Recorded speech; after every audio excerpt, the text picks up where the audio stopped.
Crypto currency سے نفع کمانا، کرپٹو کرنسی لے کر رکھنا اور بعد میں اس پر نفع حاصل کرنا کیسا ہے؟ محمد سرور ثوابی سے۔ دیکھیں کرپٹو کرنسی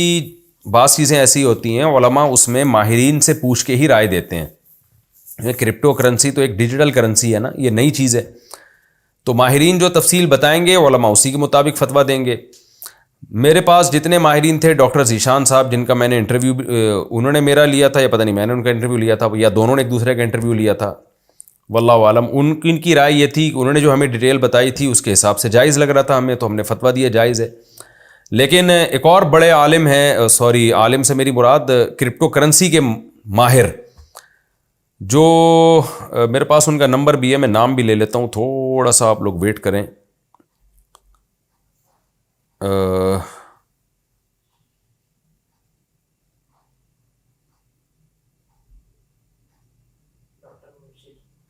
ڈاکٹر مبشر،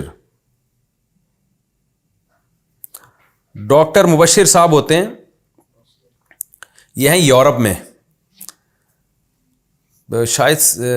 اٹلی میں تھے یا جرمنی میں، مجھے ابھی یاد نہیں، میری ان سے بہت ڈیٹیل سے بات ہوئی تھی۔ ڈاکٹر مبشر حسین رحمانی، ان سے کافی ڈیٹیل میں میری بات ہوئی ہے۔ ان کو، یہ خود ڈاکٹر ہیں، کرپٹو کرنسی کے بہت ماہر ہیں، ان کا کہنا یہ تھا کہ یہ جائز نہیں ہے، یعنی جو ان کی رائے تھی نا،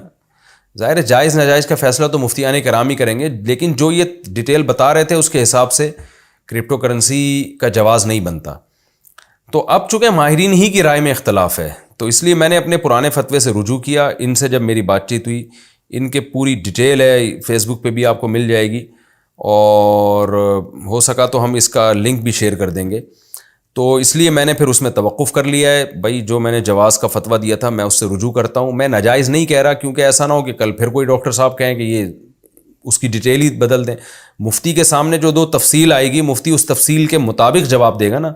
اب ایک ڈاکٹر الگ تفصیل بتا رہے ہیں، دوسرے ڈاکٹر الگ ڈیٹیل بتا رہے ہیں، تو پھر مفتی بیچارہ کنفیوز ہو رہا ہے۔ تو اس میں مفتی صاحب کا قصور نہیں ہے، یہ قصور یہ اس جو معلومات ہمیں مل رہی ہیں ان معلومات میں ٹکرا ہوا ہے۔ اس کی مثال ایسے ہے جیسے کوئی میڈیسن ہو، اب لوگ ہم سے اس میڈیسن کے بارے میں پوچھ رہے ہیں کہ یہ دوا حلال ہے یا حرام، تو میں ڈاکٹروں سے پوچھوں گا نا کہ ڈاکٹر صاحب اس کے اجزاء بتائیں۔ اب ایک ڈاکٹر کچھ اور بتا رہا ہے، وہ بتا رہا ہے اس میں سور کی چربی شامل ہے، وہ بتا رہا ہے اس میں فلاں فلاں حرام اجزاء شامل ہیں، دوسرا ڈاکٹر کہہ رہا ہے کہ نہیں اس میں سور کی چربی نہیں ہے، تو مفتی تو کنفیوز ہو جائے گا، وہ کہے گا بھائی ڈاکٹروں کی رائے میں اختلاف ہے کہ اس میں ہے کیا۔ تو جب ڈاکٹروں کی رائے میں اختلاف ہے تو ہم یہی کہیں گے بھائی ہمیں نہیں پتہ اس کے بارے میں۔ تو اس لیے ماہرین علماء بھی اس بارے میں زیادہ تر نے توقف کیا ہوا ہے، کیونکہ خود جو ماہرین ہیں، جو کرپٹو کرنسی کے ماہرین ہیں، انہی کی رائے میں اختلاف ہو رہا ہے۔ تو اس لیے جب سے ڈاکٹر مبشر رحمانی صاحب سے میرا رابطہ ہوا ہے، وہ اس فیلڈ کے ماہر ہیں، تو اس لیے میں نے توقف کر لیا بھائی جب تک کوئی چیز نکھر کے سامنے نہیں آئے گی 100% کرپٹو کرنسی کے بارے میں، اس وقت تک ہم توقف کریں گے۔ جامعۃ الرشید میں بھی جو جامعۃ الرشید کا آفیشیل فتویٰ ہے، دارالعلوم کرنگی کا جو آفیشیل فتویٰ ہے وہ بھی یہی ہے،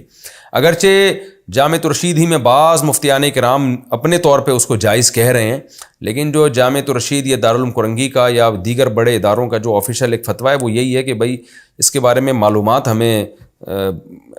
جو ہے نا وہ کلیئر نہیں ہے، اس لیے سب نے اس میں توقف کیا ہوا ہے اس میں جب تک۔ اور دیکھیں الحلال ابین والحرام ابین، حدیث میں آتا ہے حلال بھی واضح حرام بھی واضح، اور کچھ چیزیں مشتبہات میں ہیں،